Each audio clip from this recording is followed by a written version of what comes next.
You're listening to Podcast PXN, PlayStation, Xbox, Nintendo. Let's do this. Hello, everyone, and welcome to Podcast PXN, episode 96. I'm Rashan, aka Roro, and I'm joined today by Dan, the Halo Man, Daniel Prindle, and the host of Large Popcorn, Christian. How you fellas doing today? Fantastic. Oh, very good. Excellent. I've missed you folks. Yes, I'm glad to be back and not at work and just, sitting in a nice comfy gaming chair, ready to talk about some video games. Very excited. I forgot what you look like, Roro. I forgot what I look like too. He's got the haircut now. Yes. Yeah. I think Daniel, you got a haircut too. Right? I did. Yeah. Yes. Yeah. Mine doesn't look as good though. Thank you.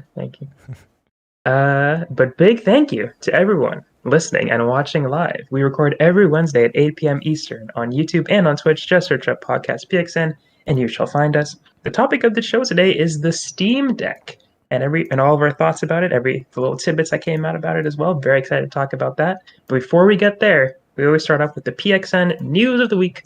Let's go ahead and jump right into it. The first story today is actually a pretty interesting one, considering that we talked about FIFA just last week, like the EA one.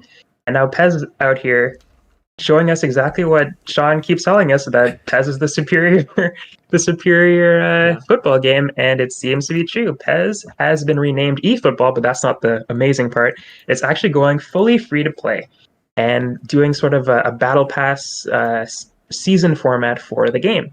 So speaking to IGN, series producer Siatoro Kumura explained that eFootball is aiming to take a platform approach with regular updates. There will no longer be an annual paid releases of eFootball, but the platform will get free yearly updates for new seasons. So instead of getting PES 2022, you just get the free-to-play platform, and then you get, character or get players. I guess I don't even know how FIFA works. You get balls. I don't know what kind of teams. I guess. Like, pardon? What were you saying, Christian? You're killing me here. I don't know what. Like, I think that's the whole point, though. Like, it doesn't change enough to get to have like a yearly game that you have to pay for, in my opinion. But as someone who doesn't know a lot about soccer, clearly. Christian, what do you think about this story? Dude, this is probably like one of the most exciting things I've seen come out of PES in a long time. And like Sean is right. Like there's in like the e-soccer community, there's like always discussions coming from like which game is better, is it PES or is it FIFA? And like for a long time, because FIFA's got the money, right? So they're able to get better teams. They're able to get more like teams from around the world. More players. Most famously, PES was able to get like Ronaldo into their game from Juventus, which FIFA was not able to get Juventus at all, which means nothing, I'm sure, to a lot of people. But like, they needed to get away from like annualized releases for a long time, because I don't think they were going to win that fight, and they haven't been. So to see them switch over to a free-to-play model, which is going to be interesting to see play out, I think is like so cool, and I think we'll get a lot of people who are burnt out on FIFA now into PES's door, especially considering since the new FIFA that's coming out, I think is not just $70. I think it's $100 because of the new tech they're using in like the PS5 and the new Xbox Series hardware. I could be wrong, but I saw somewhere that it might be up to $100. I'm not 100% on that, but yeah, I'm very excited to check this out. Daniel, how do you feel? My gosh. Yeah. The free-to-play model is interesting, like especially in the sports realm, because people have been saying this for so many years. Like, instead of giving us annual releases of Madden and FIFA and all this stuff, like every year you're just paying $70 for basically a roster update, or $60 before. And yeah, it makes more sense to be like a free-to-play model, but at the same time, it does worry me that they're going to microtransaction the heck out of it. Like, for instance, FIFA has a really bad problem with transactions with the Ultimate Team system, with buying the card packs and stuff. So I do wonder what that will look like on this, but I'm definitely optimistic that, PES fans can now get this game, which is essentially the same thing. It's now called eFootball, but it's going to bring in more people, especially maybe people that have fallen off and haven't played soccer games in a really long time. It'll bring more people in. It's just a matter of how they handle all those more people, I guess, flocking to this game. So yeah, it'll be interesting, like Christian said, for sure. Yeah. Do you like EA seems to be getting some bad press for what you said, Daniel, with the microtransactions and just how FIFA and their other sports games are iterated every year, and it's not a lot is changing. Do you think that they would go free to play, seeing how people are reacting to PES, or they just don't care and they're going to keep doing their thing? I don't know. I want to say that I don't think EA cares because, like, obviously Madden, they bought up that license for the NFL Players Association to be the exclusive home to the simulation football game, American football. So I'm not sure that they care about this. However, if a bunch of people switch over and start playing eFootball instead of FIFA, then maybe EA has to do something at that point and say, like, hey, we got to, make ourselves more competitive, or else we're going to continue to lose people. Yeah, and who knows? They're fans of these, sports games, specifically football.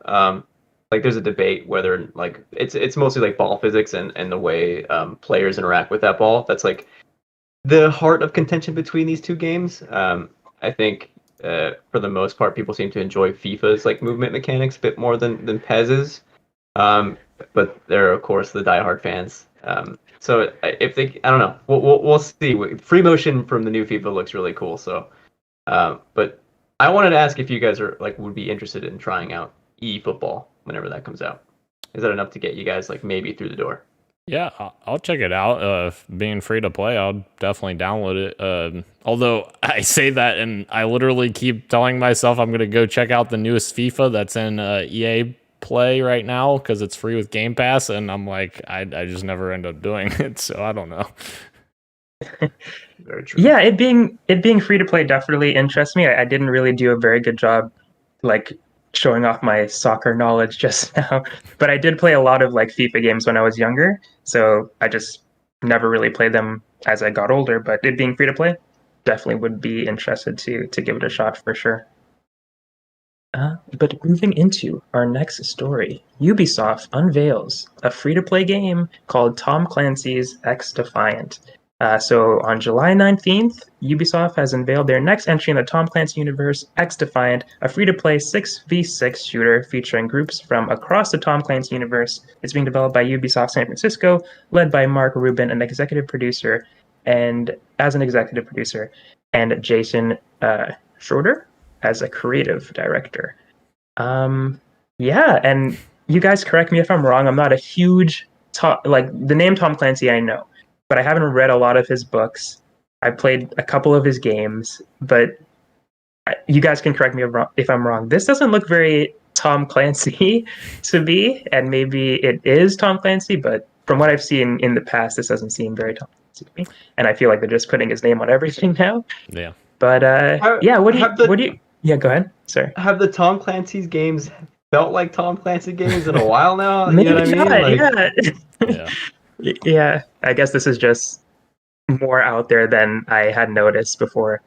Yeah. But yeah, sorry, go ahead. Sorry. I was just going to say, like, Rainbow Six Siege started as probably the most Tom Clancy game we've gotten in a long time, but now it's like to the point where like you have so many like crazy characters in there now. Like, I'm not even sure that that's like real like Tom Clancy anymore. So it's like, I don't know. This is definitely weird, and it's like they, like you said, Roro, they kind of brand Tom Clancy with everything now. And I just want to say, the vision felt a little Tom Clancy-ish. Oh yes, you're right. You're right. Yes, and the fact that they have the freaking Splinter Cell characters with their goggles on the front of this, I'm like, nah, I hate you, Ubisoft. They're doing it on purpose. Yeah. Yeah. Have you guys watched the gameplay for X-Defiant? Yes. What do we think here? It definitely.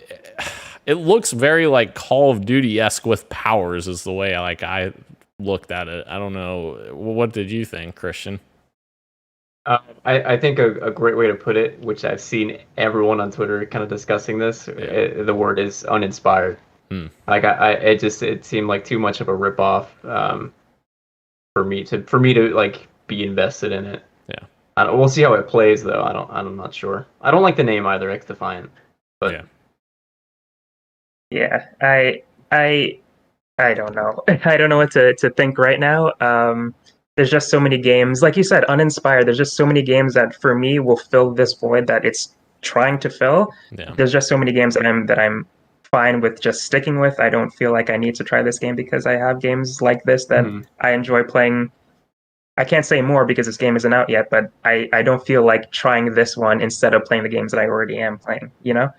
So yeah, it'll be interesting to see what it has to offer when it comes out.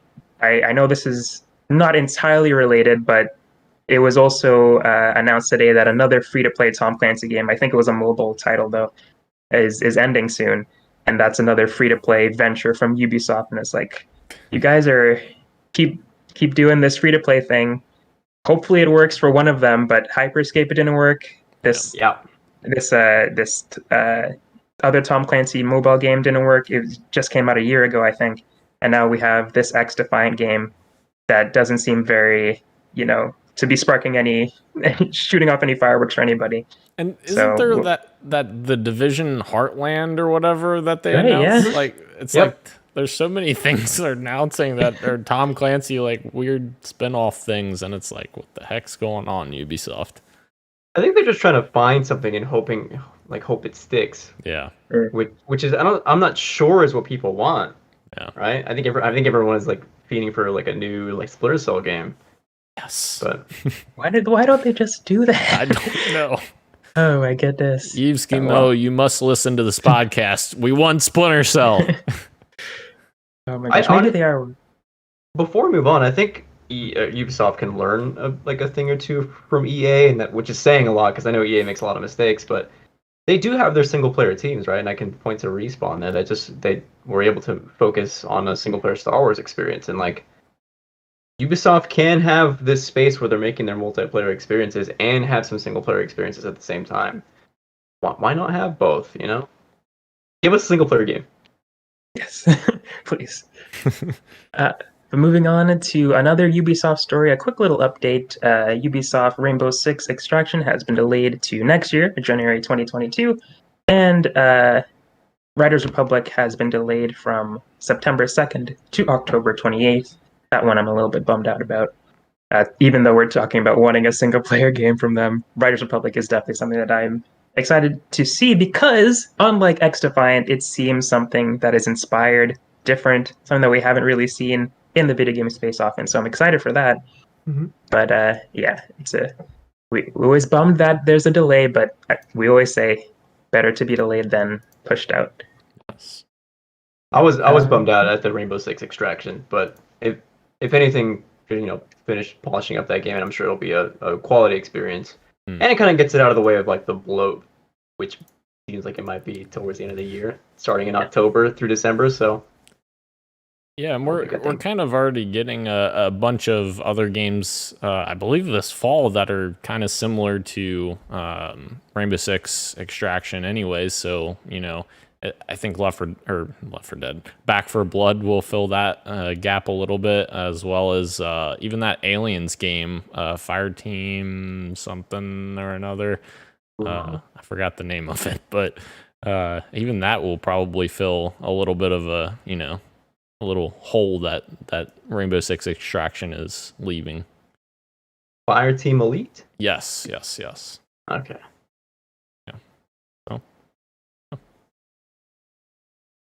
Moving on to a little bit of TV/video game news. The Last of Us HBO show is said to cost more than $10 million per episode, which is absolutely insane. Yeah. HBO's Last of Us TV adaptation is said to have a budget that will, quote, well exceeds the 8-figure per episode mark, likely making it, quote, the largest project shooting in Canada.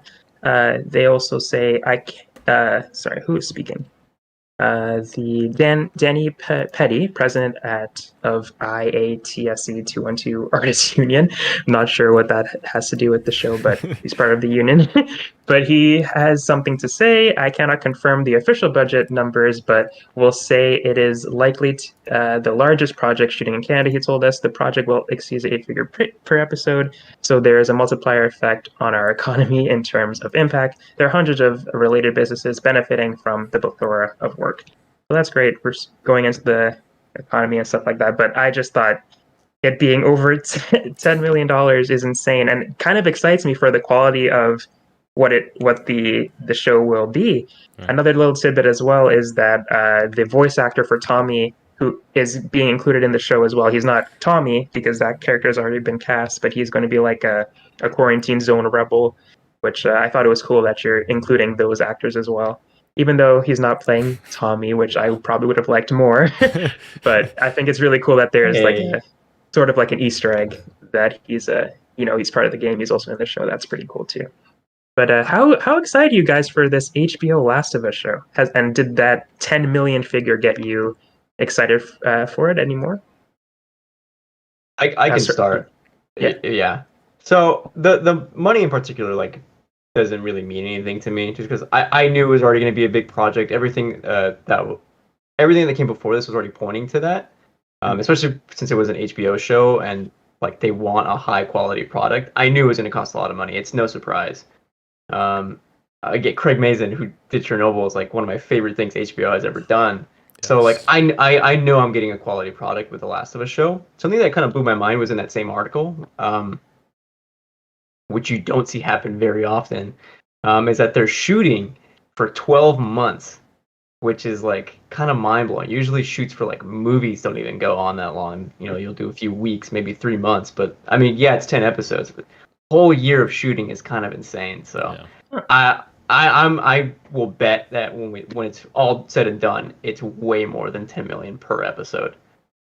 And that's not just including, I guess, like the production per episode, like other stuff as well.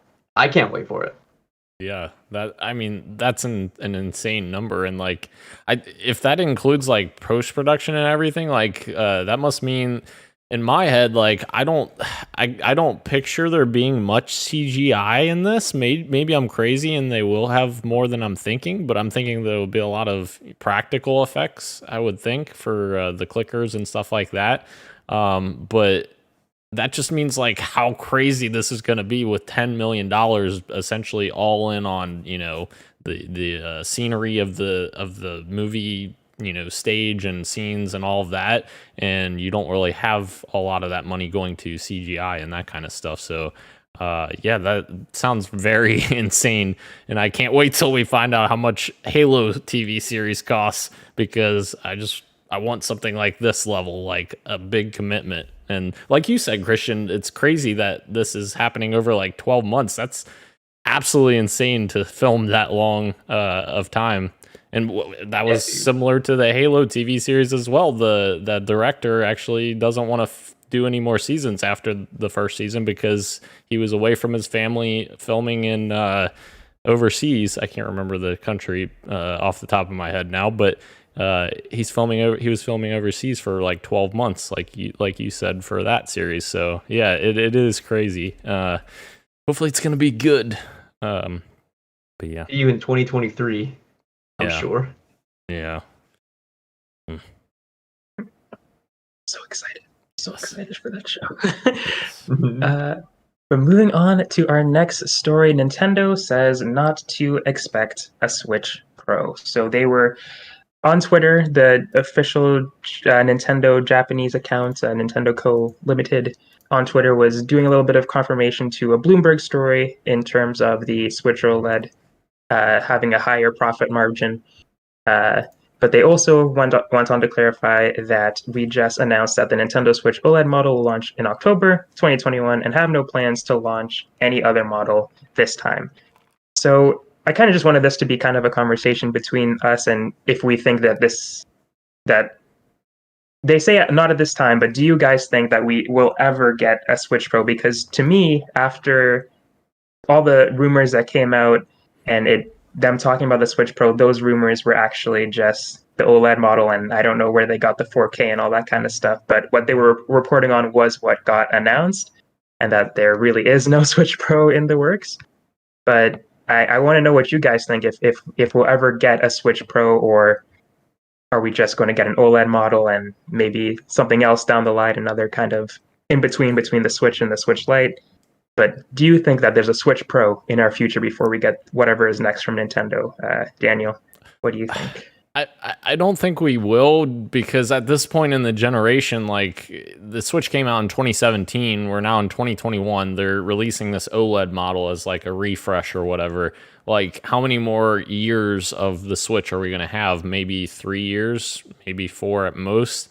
So, like, I feel like the next evolution of whatever Nintendo does, like, if that's a Switch 2 or, you know, a completely different name, but still like that handheld docking mantra, I feel like that's going to be our next big system from Nintendo. They could still do some other stuff, like with the Lite. They could still do something different there. I just don't think at this point we're going to get a Pro because of how they've kind of went about this kind of thing over their history. They've never done like a mid-gen cycle upgrade like that. They've always done like new Nintendo 3DS and, you know, new whatever, and like, you know, bigger screen, XL, and that kind of stuff.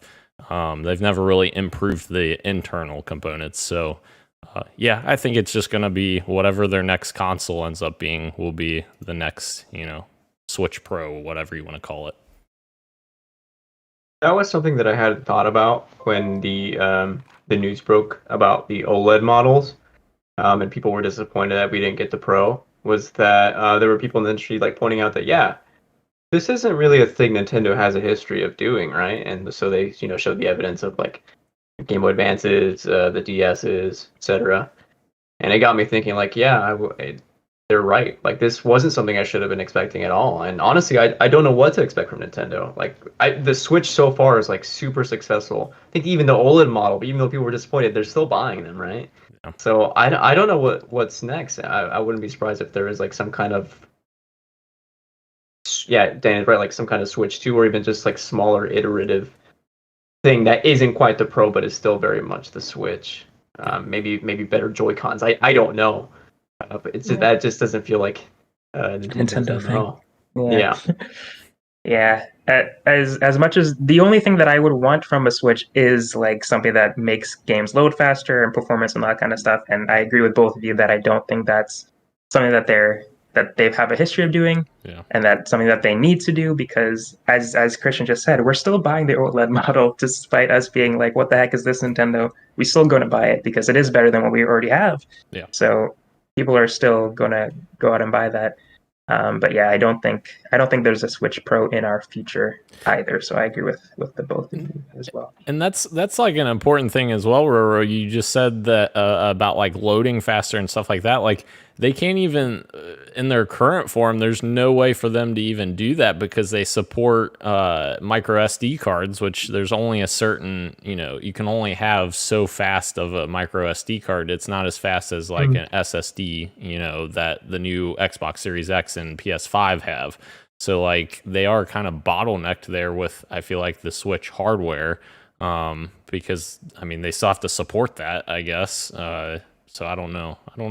I guess that's kind of why I'm thinking that the next console would have to be whatever their next iteration is, but I don't know. Who knows? I'm curious to hear like what their Sorry, go ahead, Ro. No, go for it. I'm just wondering like what the mental state is of like the internal teams at Nintendo. Like, what do they want or what do they need to keep making these games, right? The teams at Nintendo Japan like is making, you know, the sequel to Breath of the Wild. Like, how do they feel about making a Zelda game on like current Switch hardware? You know, what are they thinking? True.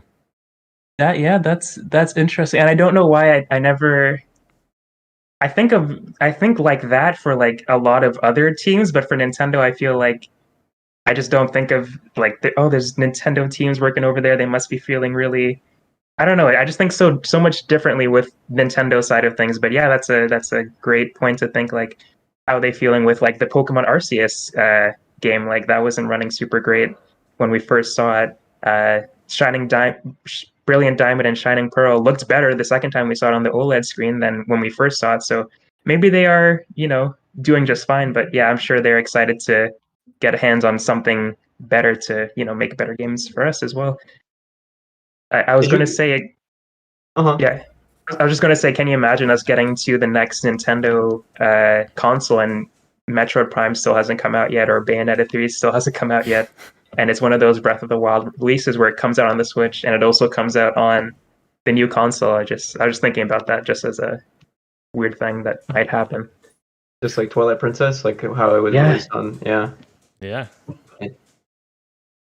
I hope not. I'm so ready for the next Prime game. I think I'm also ready for what? I think a lot of people would be rioting if that happened. Yeah. Oh man. Internet rioting it. Yeah, right. I do hope that we at least in the future get some kind of the rumored like Prime trilogy remaster. I don't even care if there's a Switch Pro. Just release some old games for me to be able to play on my Switch. That's what I care about more. Another thing that they did with the SNES games that they released, not only did they release some like I don't know what the heck these games are games, why, but Japan also got Shin Megami Tensei, which is super cool, good for them, but we obviously didn't. But the crazy thing was when they were talking about the Metroid anniversary, and they're going like, "Oh, you could play this on on the SNES, the Super Metroid game, and play the original on the NES." And then they ended it with the Metroid Fusion, and it was like, "Oh, are they going to drop Metroid Fusion? Like, are they teasing a Game Boy Advance thing?" And that's on us. I understand we shouldn't get super hyped. They're just celebrating the thing, but it's just so interesting. Like in the thread of things, like you could play this, you can play this too. But this one, no, you gotta have to go on eBay, pay like $500 to get a copy. Sorry, we're not gonna make it easy for you guys to play this game. I don't care. Just remember us, but don't play us. Sort of mentality, which is, God, just make it easy for us, please, Nintendo. Yeah, the replies to that tweet were hilarious. Yeah. Oh my gosh, come on, Nintendo, please. We just want to play your games for reasonable prices. Yes. But moving on to our next story, Netflix will add games to the service and it won't charge for them. Streaming giant Netflix has confirmed in a shareholders letter that it's not only expanding into games, but won't charge users extra to play them. They say we're also in the early stages of further expanding into games, building our earlier efforts around interactivity, example, Black Mirror Bandersnatch, and our Stranger Things games, Netflix said. We view gaming as another new content category for us. Similar to our expansion into original films, animation, and unscripted TV, games will be included in members' Netflix subscription and no additional cost, similar to films and series. Initially, we'll be primarily focused on games for mobile devices. So I was super excited until the mobile games thing was there. I'm just kidding. I'm pretty much the same level of excitement throughout the whole thing. I don't know if Netflix will be my first place to go, but as we talked about before, I'm definitely interested to see what they can bring to the space as they did such a great job with movies. I'm sure they could do a great job with games. I'm just interested to see what that may look like. But what do you guys think about this story? I know we've talked about it before, but it being free or part of the subscription, I think that's a really good deal. Christian, what do you think about this deal? I was actually just talking about this today with Emmett Watkins Jr. on my podcast, and we got a little bit into it because we were talking about Bandersnatch and then the Bear Grylls kids TV show where you could do choices. And granted, the conversation we were having was more like how do we turn video game games you want to see as movies, and his answer was like a Life is Strange with like a Greta Gerwig directed, you'd see that maybe on like a Netflix type deal. And so that kind of got us into the conversation of Netflix's like video games. And I don't know, I think it's like the possibilities are there to do something cool, especially if they get like some kind of collaboration with maybe some film directors to do something. Of course, you want some video game directors in there as well. But it's all going to depend on how serious they are about the market and not just like, hopefully it's not just like a cash grabby thing. Because that seemed to be like the case for other studios trying to get into the video game space. It just hasn't worked out for a lot of people.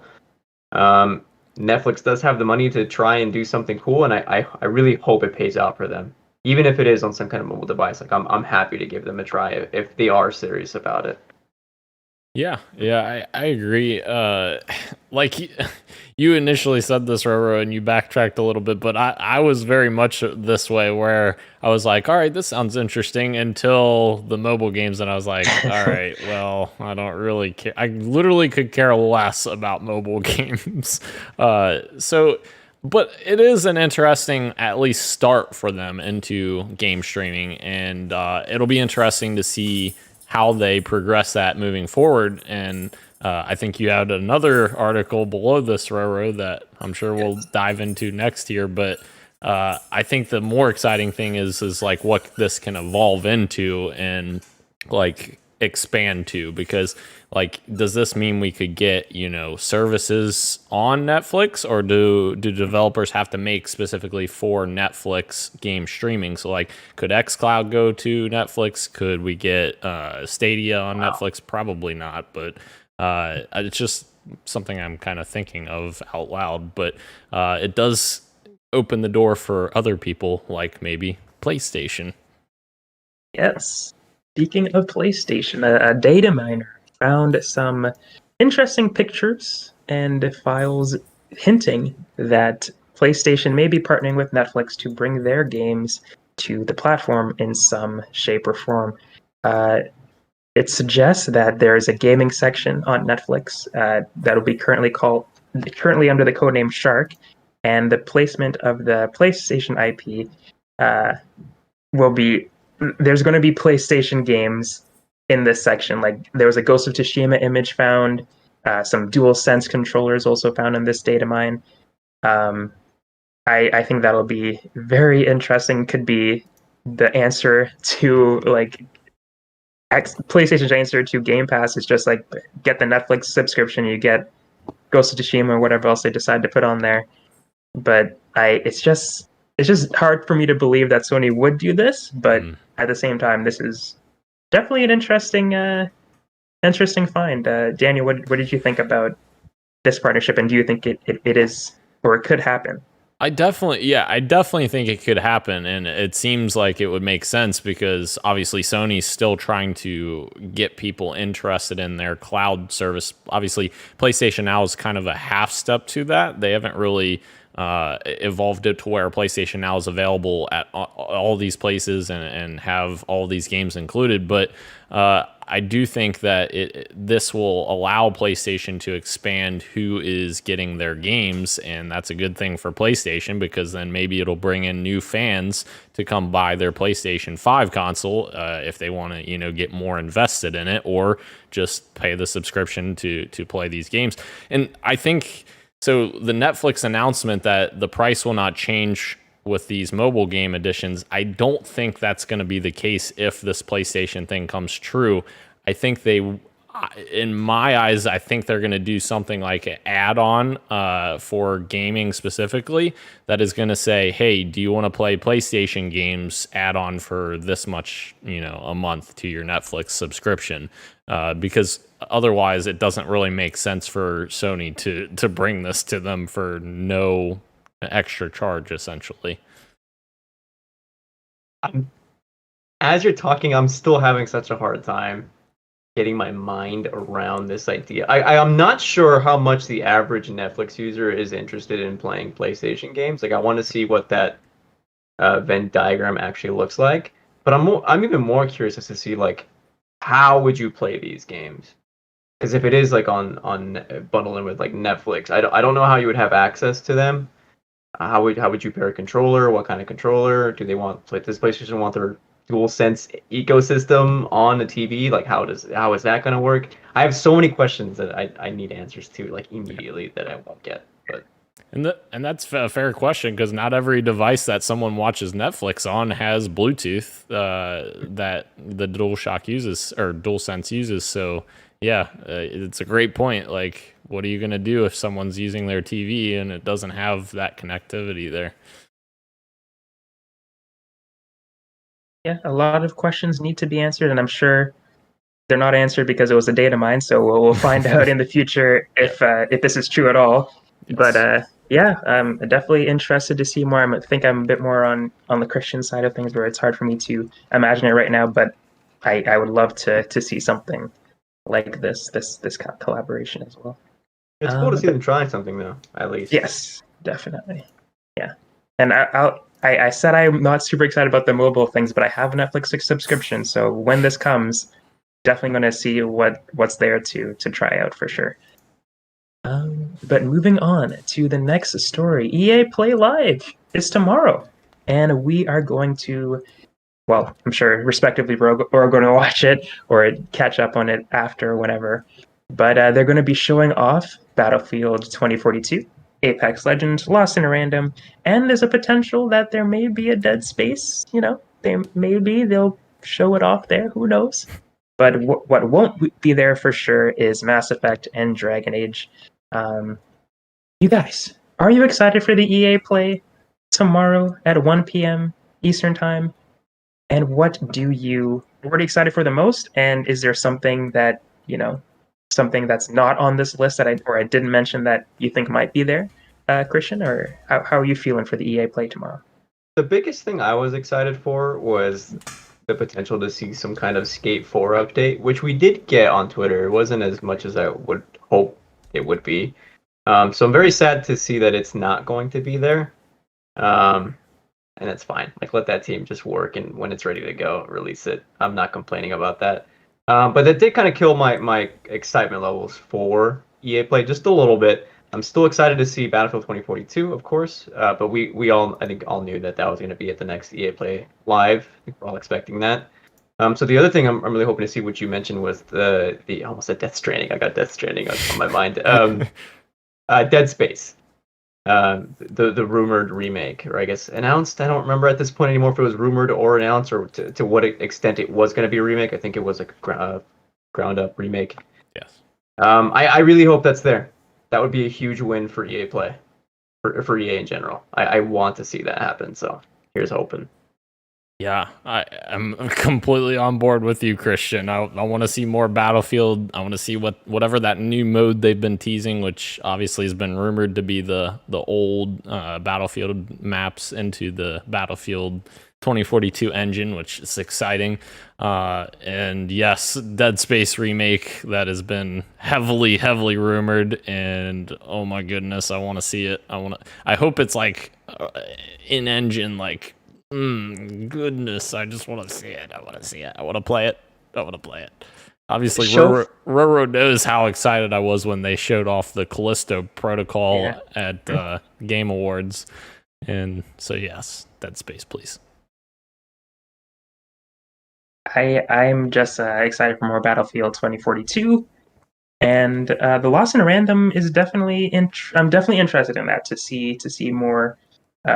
of that, because whenever they showed off earlier this year, I was like, oh, this is pretty cool. So I'm excited to see more EA original stuff. So excited that they're going to give it some time at the show tomorrow as well. But yeah, Battlefield 2042 is probably my most hyped thing for tomorrow. Do you guys know when the other shows are? Because I know they split up EA Play into separate streams this year. I think there's an indie one that they're supposed to be doing, but Not sure, to be honest with you.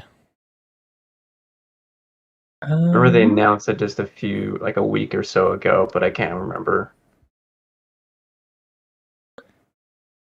It's not here doesn't seem to be here in the article, unfortunately. I do not know. Either way, yeah, I mean, of course I'm going to be watching. I'm curious to see how that's all going to play out. But moving on to a story that I literally just added because I'm super excited for this game, and I'm happy that it got a release date finally. Road 96 got a release date trailer. It's that game where you go on a road trip, obviously, and it is procedurally generated. There's tons of different paths that you can choose, stories to find, and just looks like lots of fun. Lots of fun. And you get to play, apparently, Connect 4 with the cute girl in the back of a taxi. Sign me up. Are you kidding me? Yeah, that's just like a page out of my journal, honestly. But yeah, I'm super excited for this. It comes out August 16th.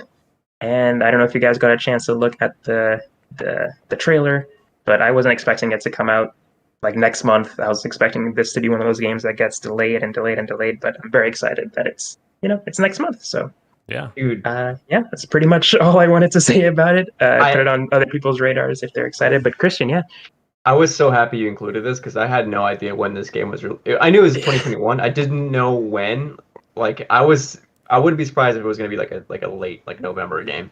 So to see it come out so soon, like I gotta get on my backlog. I'm still playing. Well, we'll get to playing in a little bit, but yeah, I can't wait for Road 96. Yes. Honestly, like the art style super cool in this game, and like I feel like this game is like what what's the game? We Happy Few.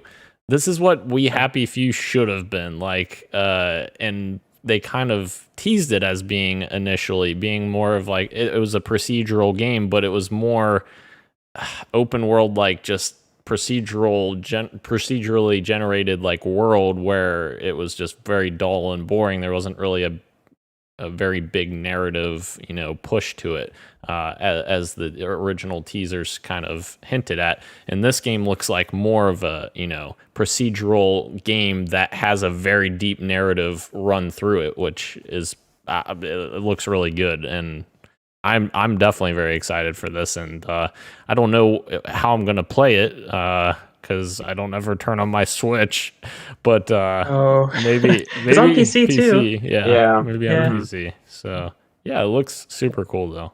Very excited. Actually, I didn't even notice that it's not coming to Xbox, and I don't know why in my head it's like, oh, of course. But, yeah, that's weird. Hopefully later on this year it'll go to more platforms for sure. But moving on to our final story before we get into what we're playing, Death's Door. Apparently it's really good. It's getting some really good scores on Metacritic right now. It's at 86. I guess that's kind of just a little, tidbit before we get into the games we play, because I am playing Death's Door. I think a couple of you guys are as well, if not Daniel. I know Christian, I think. Yeah. I have. So we're going to talk about that right now. Christian, what are you up to? What are you playing? I am playing Death's Door. I thought the release date for this game was Friday. So when I was traveling back home, I saw a tweet like, "Oh, who's excited for Death's Door tonight?" or whatever, and I was like, "Oh my god, already?"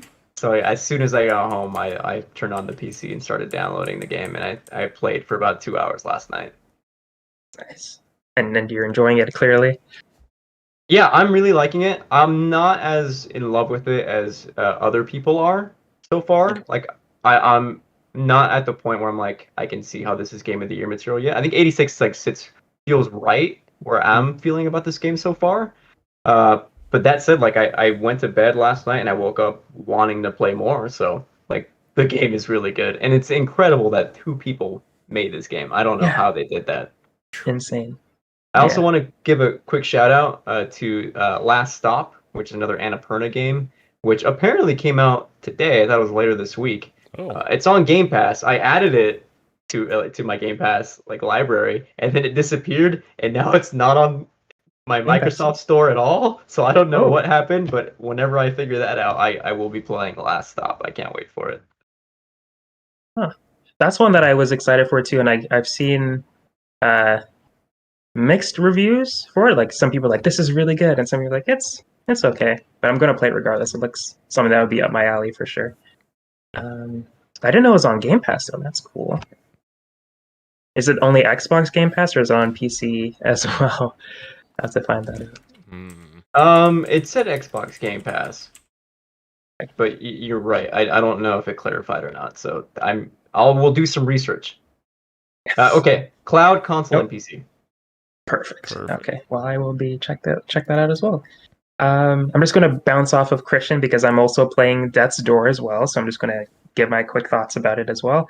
Yeah, it's really good. I'm not super deep into it to say it's my game of the year either, Christian, but I'm really enjoying it. It's like I think I'm on I beat the first boss and now I'm in Summeric Manor, if you know where that is. You may be further along. Yeah, I'm like exactly where I know where you're at. Yeah. Okay. Yeah.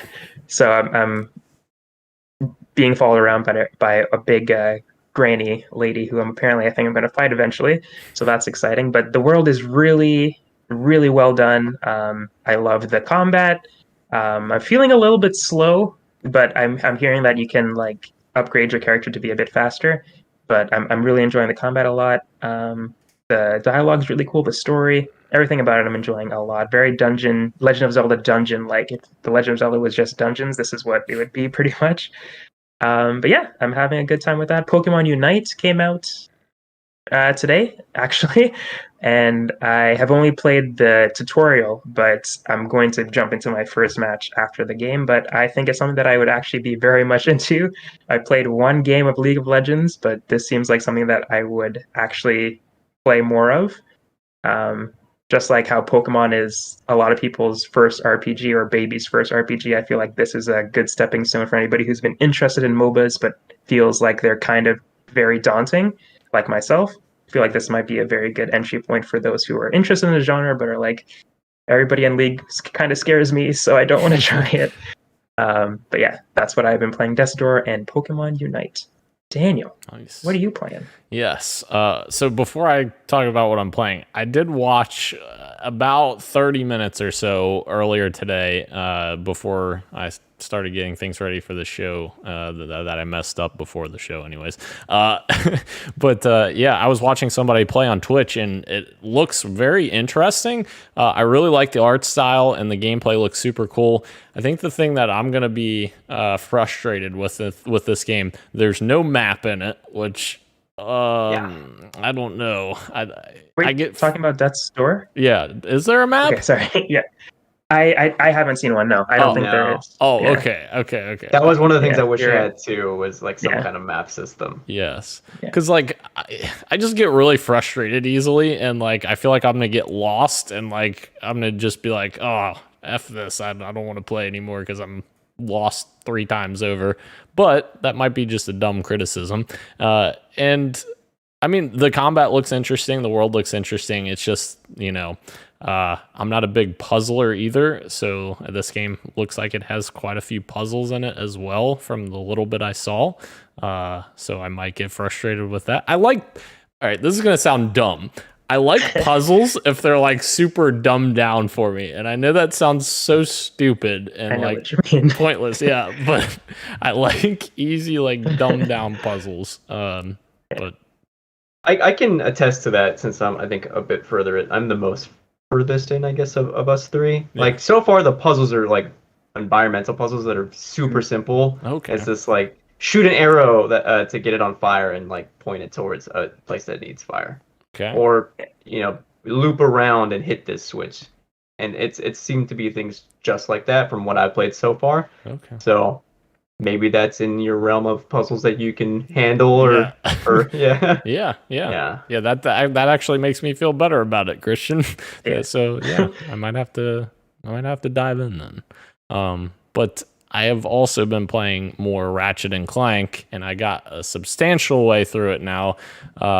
And I honestly thought I was about to beat it, and then I was like about to be frustrated because I was like, man, I've only put like 6 or so hours into it. I hope this isn't the end. And then it ended up not being the end, and I'm like, okay, good, more content coming.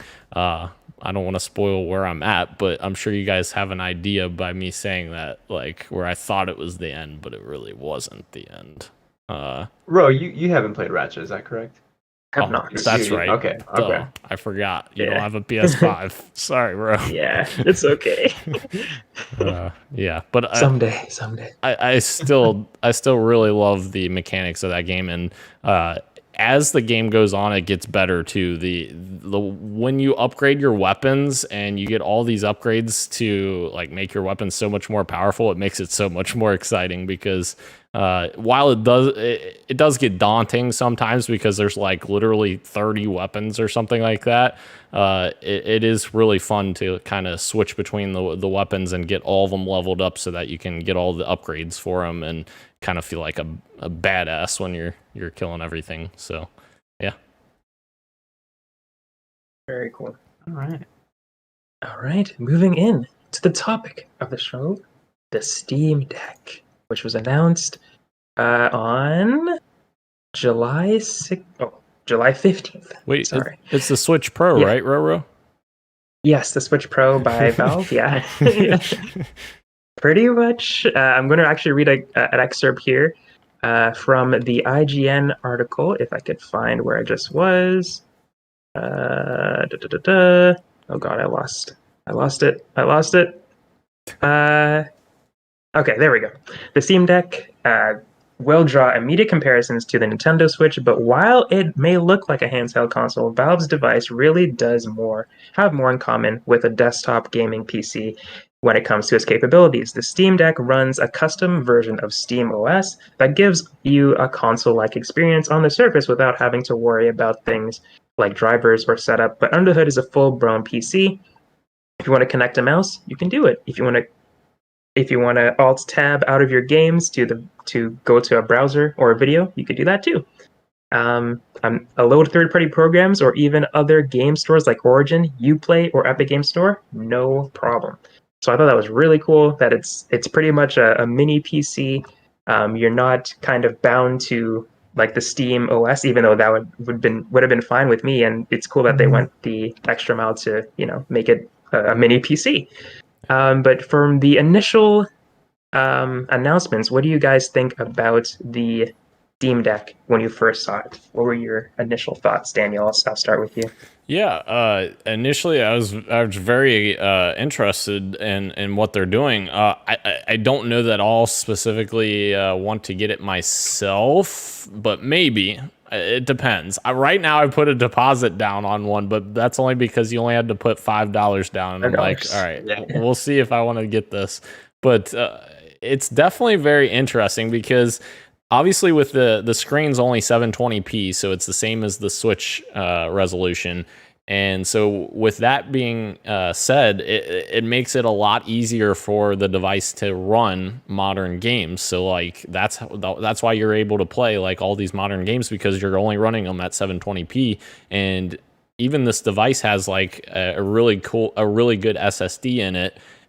If you buy the two upgraded models. If you buy the base model, it's not that, which I don't know if people know that, but that is, it's very powerful. This is essentially the Switch Pro that we were hoping and expecting from Nintendo. And it's like, if you play your Switch and you're playing all these indie titles and all these other things, like this is a better experience for you to just buy this and play those on there. Obviously, you won't get Nintendo's first party games on here, but you'll get literally everything else. I mean, you'll get Microsoft's first party, you'll get all the Steam games, or almost all the Steam games. That's a lot of stuff. Because, even if Microsoft, I hope Microsoft does a deal with Valve to do Game Pass on Steam.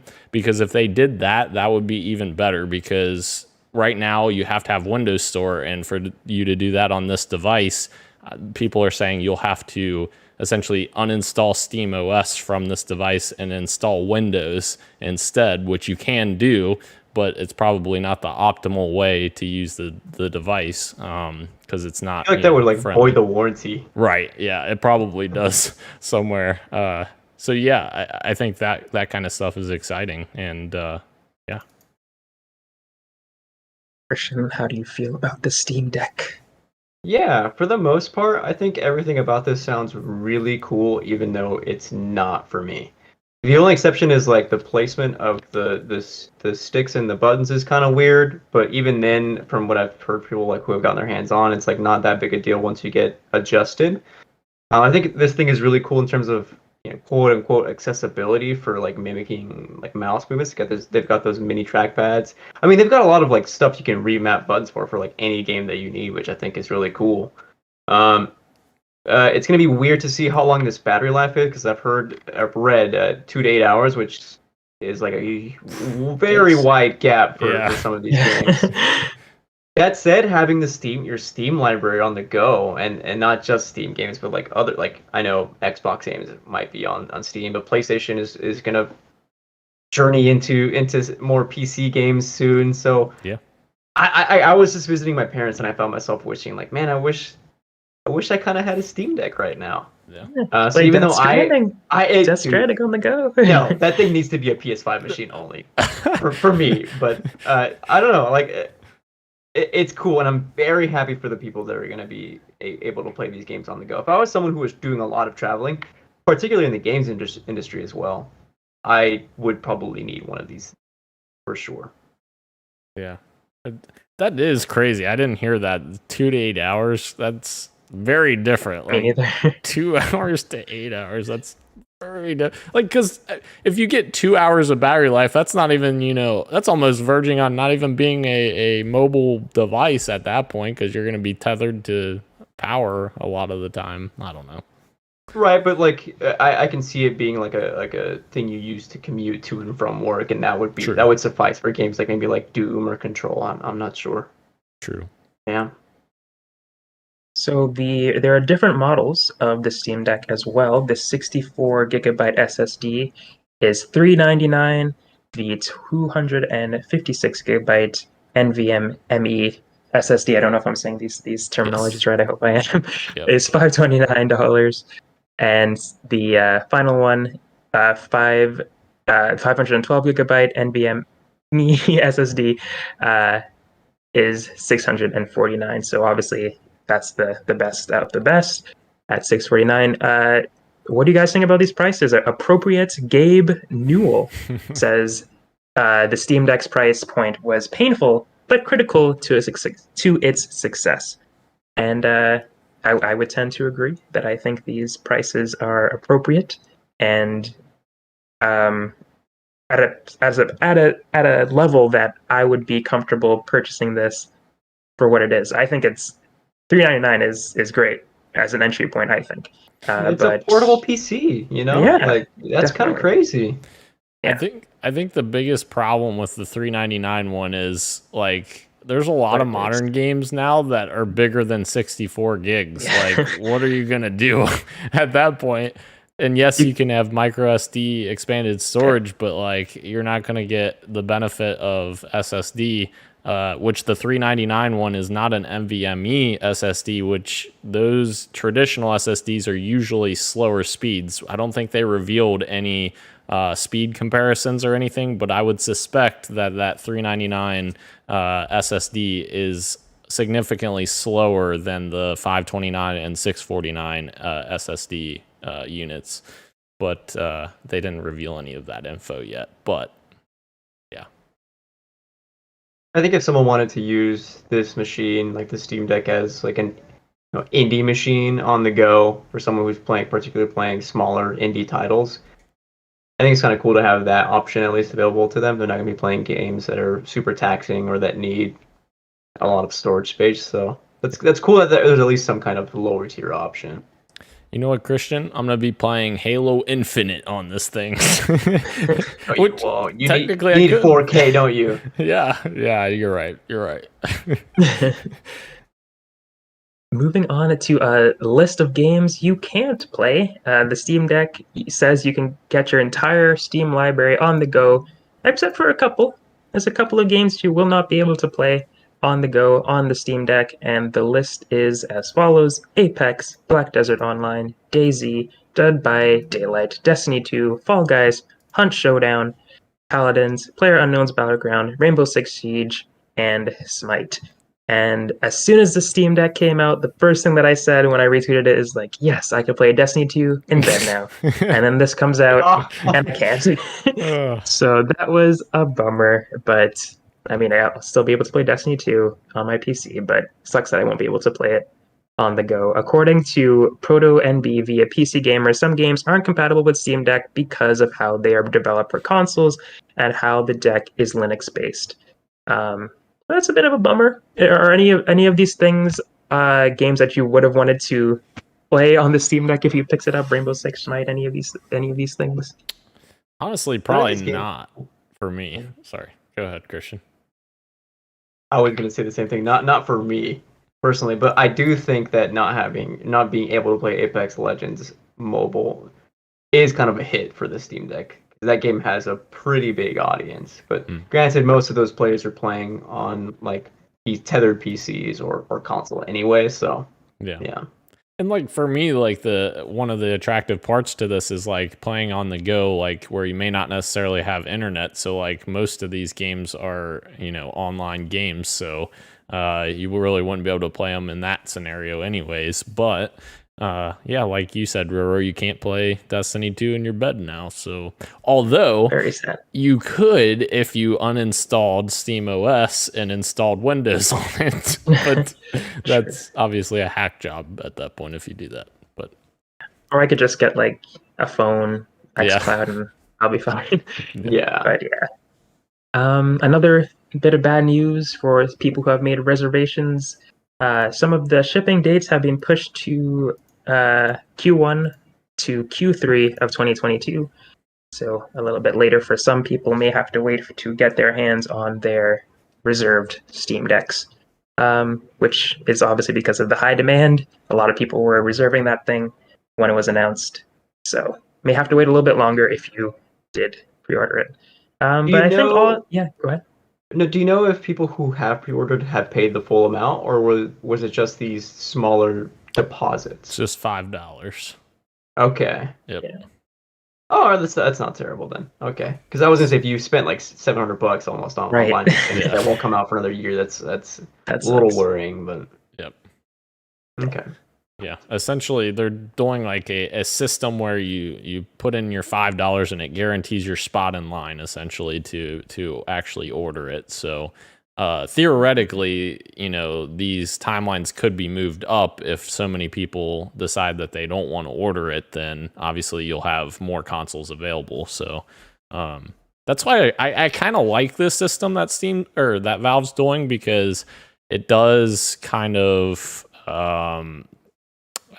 I don't want to say it counters like people that are going to try to like mark this up significantly on eBay, but it kind of does, because you're like, hey, I have a guaranteed spot in line for this date. I know I'm going to get my chance at one at this time. So like scalpers, I feel like will have a tougher time selling this thing at a higher price because, people can still get in line. It just, they may have to wait, a few more months. So I do kind of like how Valve is kind of setting up this pre-order process. Yeah, I think for the most part we're pretty either intrigued or excited for the Steam Deck. I think in general it's a good thing for the industry to have like a portable PC. I think it's really cool, and at the price that it is at, also very cool. What is that price in Canada, bro? Oh geez, I don't know. $399 is probably like 500 or $499. Yeah. Jeez. Yeah, that is a bummer. $4.99. $4.99. Let's see what it is. $3.99 USD to Canadian. Yeah, it's $502 here for the base one. So if I wanted to get the really good one, $816. Oh my gosh. Canadian. I think, thank right? you. Oh, thank you. Yeah. So if anything, I'll be getting the base one and spending the rest of the money that I quote unquote saved on getting the other ones, getting SD cards. But yeah, I still think it's really cool. But yeah, anybody have anything else you'd like to say about the Steam Deck or anything else before we close out the show? Games are so cool, man. Yes. And we have episode 100 coming soon, guys. So yeah, yes, it's exciting. I have a couple ideas. I haven't enacted anything yet, but I have a couple ideas for what we could do maybe. So stay tuned. Stay tuned, everybody. I do have one quick question before we go that Dan might be able to help me with. It's Xbox related. Okay, yeah. Do I need to play Psychonauts before Psychonauts 2? So I have a really terrible answer for you. I've never played Psychonauts. Okay. Yeah. That's a blind spot in my Xbox history. So yeah, It's on Game Pass. Yes. It's on Game Pass. Yeah. And there's a lot of good they actually had previews come out last week on Psychonauts 2, and a lot of people have been high on it, so we'll see if that, pans out when the game comes out. All right. Well, everyone, as Daniel said, stay tuned. Thank you for everyone watching on YouTube. You could also find us on podcast services around the globe. Just search us up on Podcast PXN, on Apple Podcasts, Google Podcasts, SoundCloud, Spotify, and Stitcher, and you shall find us there. And until next time, everyone, thank you, Daniel. Thank you, Christian. Later will be greater. Much love. Go Timbers.